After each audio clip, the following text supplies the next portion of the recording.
I feel like I needed to make something that I love a career. How do I do that? I'm going to teach dance. So now I get to do what I love every day. I get to teach dance every single day.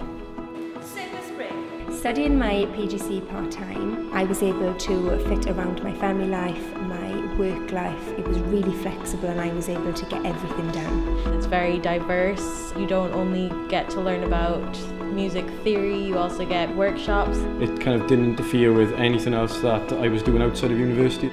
I made the choice to stay on because I know that they can teach me in a way that I'll learn new things, and having this course, it felt like a natural progression from the BTEC course. It is very local if the students are living around here. It works in the same way as a university with regards to student finance and grants. I feel that it was a start of a journey for me where it's been the best thing I've ever done. Expanded my life to something that I love doing on a daily basis. So it's from the grassroots of my foundation degree. It's just enabled me then to go on and achieve great things, which I'm very proud of. I kept thinking how lucky students were to go into that building and have that chance to excel and to make a career for themselves. And then I got to the stage, why not? Why not me? I know I've been out of education for 27 years, but surely I still can.